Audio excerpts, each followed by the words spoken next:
Alex de Minaur has never hidden from challenge. The Australian speedster has built his career on grit, footwork, and relentless defense.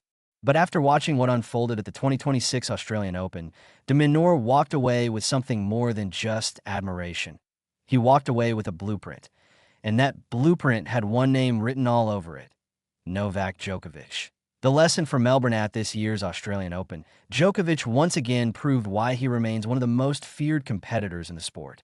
The Serbian legend powered his way to the final, defeating Jannik in a high-quality semifinal before pushing Carlos Alcaraz to the limit in the championship match.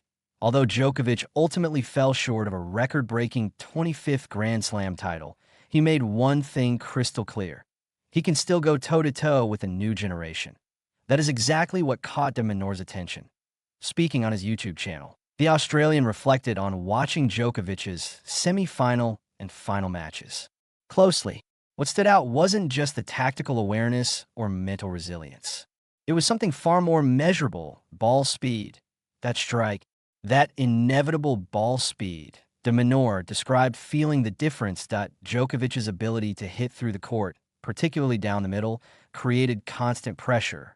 Tournament statistics even showed that Djokovic's average ball speed marginally exceeded Alcaraz's over the course of the event. It may have been only a difference of a kilometer per hour, but at the elite level, that margin can separate dominance from defeat.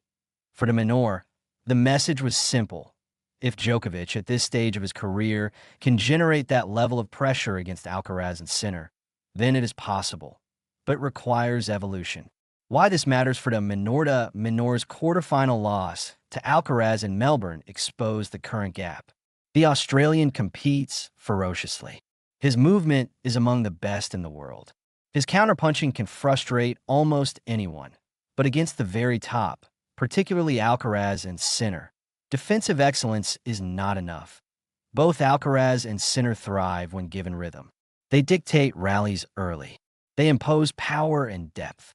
And unless an opponent can match that pace or disrupt it with aggressive intent, they control the match. Djokovic showed that disruption is possible, but he didn't simply defend. He stepped in. He drove the ball flatter. He went through the middle to rush their preparation. He turned neutral rallies into pressure moments. That is the evolution de Minaur now recognizes he must make.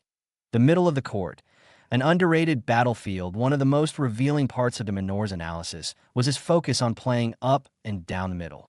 It sounds simple, almost counterintuitive in an era obsessed with angles and highlight reel winners.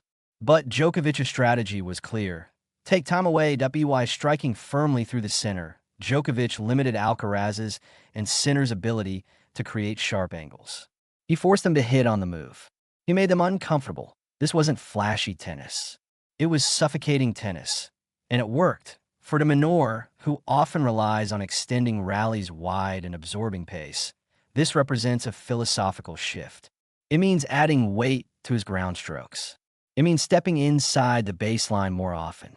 It means trusting offense over survival. The physical and technical challenge improving ball speed isn't as simple as swinging harder. It requires technical adjustments to generate more efficient power, physical strength to maintain that speed over 5 sets, tactical commitment to take the ball earlier, mental courage to accept higher risk. Djokovic's example is particularly powerful because he isn't the youngest player on tour. Yet his ability to evolve, even in his late career, has allowed him to remain competitive with the sport's most explosive athletes. For de Minaur, who is still in his athletic prime, the opportunity is there, but it must be seized deliberately. The Alcaraz and Sinner benchmark. Alcaraz, now firmly established as world number 1 after completing the career Grand Slam in Melbourne, has become the standard. His mix of power, touch, athleticism, and fearless shot-making makes him a nightmare matchup. Sinner, meanwhile, continues to refine his baseline precision and first-strike dominance. Against these two, hesitation is fatal. De Minaur's quarterfinal exit showed that defensive brilliance alone cannot consistently break through. Watching Djokovic battle both men deep into the tournament gave him something more valuable than inspiration. It gave him clarity. The gap is not insurmountable, but it is measurable, and it lies in pace, pressure and proactive tennis, a turning point in mindset. This moment could mark a pivotal shift into Minaur's career trajectory.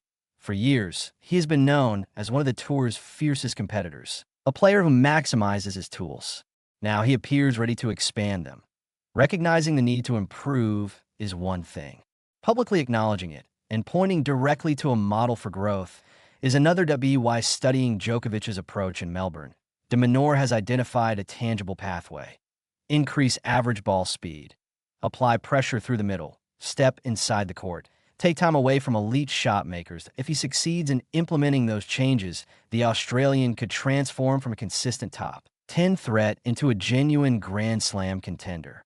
The road ahead tennis evolves quickly. The margins are thin. A single kilometer per hour can shift momentum. A slightly earlier contact point can flip a rally. Djokovic showed that even in defeat, evolution remains possible. Now it's de Minaur's turn. If he can add that extra layer of offensive weight to his already elite movement and mentality, the battles with Alcaraz and Sinner may look very different in the months to come. Melbourne may not have delivered a trophy for de Minaur, but it may have delivered something just as important. The realization that to beat the best, he must strike like them. And he now knows exactly where to begin.